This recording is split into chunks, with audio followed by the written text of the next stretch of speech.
This is SignMyCar. I'm Sabrine Dehaan. The following interview is part of a documentary series on the Belgian Heritage Foundation, located in Brussels, Wisconsin. The foundation's goal is to promote the Walloon language and culture through their programming and interactive exhibits. Recently, the Belgian Heritage Foundation partnered with the University of Wisconsin to record the dying language and pass it on to younger generations. In this interview, you will meet Professors Kelly Biers and Ellen Osterhaus, who launched the Walloon Language Preservation Project. Here it goes. Can you tell me your name, your position, and what you do? So I'm Kelly Biers. I'm a professor at University of Wisconsin, Eau Claire, professor of French.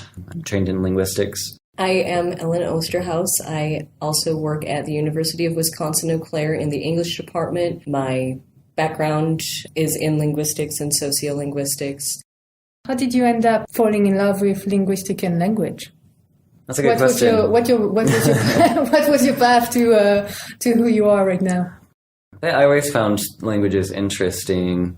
In high school, I took French and German. My sister had studied abroad in Japan, and I always wanted to do everything that she did, so I decided I was going to study abroad too, and eventually I went with French. I never really thought that I liked science, but there was something about a systematic study of language that really made sense to me, and once I found a subject that I liked and was able to put kind of a scientific method to it, it just kind of clicked. And how did you go from having a passion for language to becoming a linguistic and a college professor? What Kelly was just saying really resonates with me too, that in my background I always did well in English. And that was, English classes in general and writing was where I thought I would go. And so I stuck with English as an undergraduate. But then when I started to look into graduate school, I found out that linguistics was a thing. And so when I took my introductory classes in it, it just really fell together for me. When did you first hear about the Walloon in Wisconsin? How did you come to cross paths with this community? Really just by chance and the magic of the internet. So what happened was I was teaching a French class at Eau Claire, and I was going to do a class on regional languages in and around France. And so I was just looking for information on Belgium, just prepping for class. And I think what happened is because Google is so smart now, it knows that, I was searching for Walloon and it knows I was in Wisconsin. So one of the first hits was this Wisconsin Walloon Heritage Foundation. I thought there's no way that there are Walloon speakers in Wisconsin. But sure enough, the fact that there is this unique community in Wisconsin, it's a unique part of Wisconsin's culture and history. And the fact that nobody really knew anything about it, there was a lot of interest at the academic level right away. They were very supportive. They said, yeah, go find out more. And so I started making trips over with some students and started meeting the community members. And when was that? So that all started fall of 2014. And how did you get involved with the project? I found out about it through Kelly, who is just a colleague at UWEC. Then recently, I was applying to a summer program in Alaska called Collaborative Institute for Language Research. I think I did the name right? Mm-hmm. COLANG.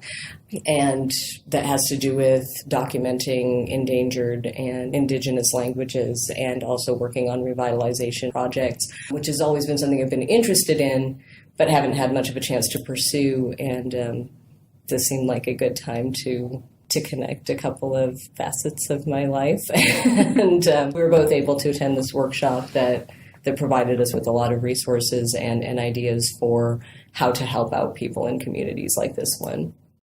Can you describe me what you're trying to do with the Walloon Preservation Project? Our goal is to document and preserve to the extent possible the language that is still spoken in Wisconsin today. We are also working with the Belgian Heritage Foundation, who is putting together the exhibit. So we're working with them to create video material so that people can kind of see and hear people speaking the language. So that's kind of an ongoing project, is just recording as much as possible. More recently, we came up with a project to create a primer. So a linguistic primer is just a very simple booklet. It'll give some vocab and grammar so people can put together some words and sentences. So it'll explain what the language is, how it got over here to Wisconsin, just to give people an idea of what the language sounded like, some of the humor that's embedded in the language, some of those things that could potentially be lost. So the idea is to have a written record of the language that can be passed down from generation to generation. What is the biggest challenge for you with the Walloon Preservation Project? The biggest challenge we face immediately, we have to be able to write down the language. There wasn't a written version of Walloon until 1900, but most of the immigration happened in the 1850s, so people came over here without a way to write down Walloon. It was just a spoken language. And the writing systems that exist in Belgium are based on French. And so it just looks so foreign to a native English speaker that it just creates an obstacle to want to figure out how to read the language. So we're trying to come up with a system that makes sense for a native English speaker, and we're working with the community now to come up with that system.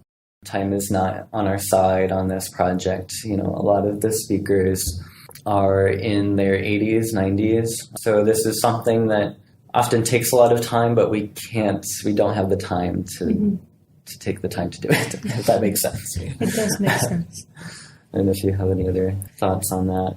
We have this situation going on right now where the native speakers are kind of realizing that they're not going to be passing it along for much longer, just, you know, that their children don't speak it. But a lot of that generation of their children is starting to feel, I think, a sense of regret that they didn't speak it more growing up. You know, oh, it's something that my parents and my grandparents did. For younger generations to see that motivation for people who are saying, I wish I had grown up with more of an interest and an engagement with the language, that's something that can create more of an internal impetus, which is really what we'd like to do, is to raise awareness within the community, because it's one thing for us as outsiders to say, oh, hey, this is cool.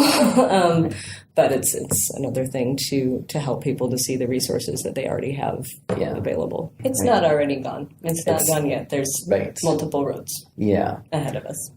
You know, for native speakers of English or, you know, French, you know, these major world languages, we sometimes take for granted how intrinsic language is to everything that we do, whereas speakers of some of these smaller languages are really faced with a situation where this part of their history and culture is on the brink of, you know, dying out.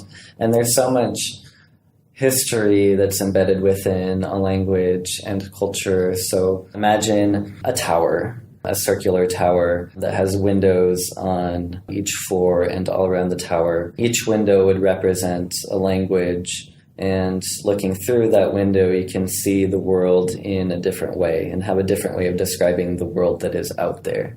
Losing a language is like closing one of those windows, and you have just one fewer way of looking at the world and describing the world around you. And I really like that metaphor, and I wish I could remember who to attribute it to.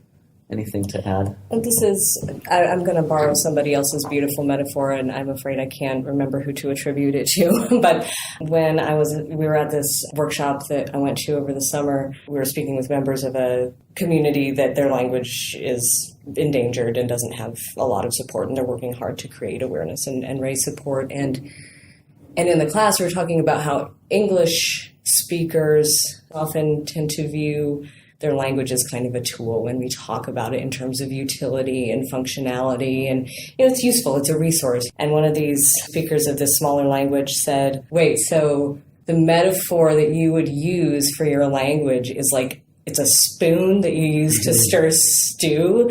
And we're like, sure, that works. And she goes, that is the saddest thing I've ever heard. And it broke her heart that was our metaphor for what English can do. And I think that kind of relationship between your language and identity is something that you're only going to realize when you have that restricted community of speakers, and you're going to start to see how valuable it is, unfortunately, in those situations where it's under pressure. What is the reception from younger generation to your project? In general, when we've come across younger community members, they're pretty receptive to the project in general. There are mixed levels of motivation to maybe learn the language. There's kind of a sense of this language is going to die and there's nothing that can be done about it. So what we're trying to do is show people that there actually are things that we can do to keep the language around in some way. The book is one way of doing that. We're trying to dream big at the same time and think about in the long term, could it be possible to actually revitalize this language? So part of what we talked about this morning with the Heritage Foundation is working with the schools to get the kids to go through this exhibit that they're creating, get the kids to start getting more interest in this part of their heritage, and from there seeing if we can start building some of these educational programs. Maybe it starts with a small summer camp. And then maybe there are some high schoolers potentially who could be interested in doing an intensive language learning program over the summer. These are all hypotheticals, but we want to let the community know that these are possibilities and that we don't necessarily have to think of this as a language that is necessarily going to die. That sort of model has worked well in other communities, so we don't have any reason to think that it wouldn't work here.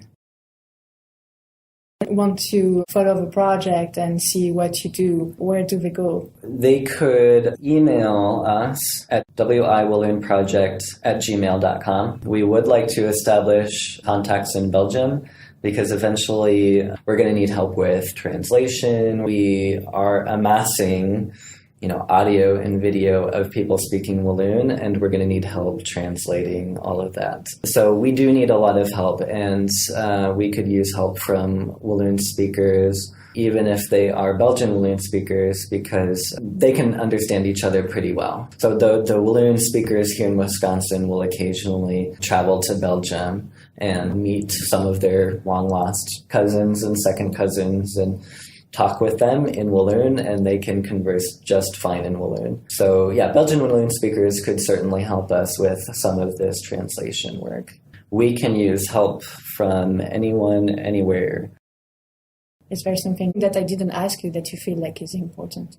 I guess one thing that maybe I should mention is that in all of the work that we're doing, we're trying to make sure that everything we do is supported by the community. We really want this, like the book project, even the creation of the written language, we want that to involve the community as much as possible because it is their language. It's not our language and it's not our heritage. We don't want to be imposing anything. We want to make sure that everything feels like it's theirs at the end. So you want to contribute to the community and enrich it, and you don't want to just be an academic linguistic taking over the language. Exactly. All right. Yes. Perfect. Well, thank you so much for making time for meeting with me on such short notice. Yeah, thank you. Thank you. Thank you for listening to this SignMyCar interview. To find out more multimedia stories on Belgians living in the US, just go to our website on www.signmycar.org. If you like our work and would like to see more stories, please consider making a donation on our GoFundMe page. You will find the link on our website. Have a great day!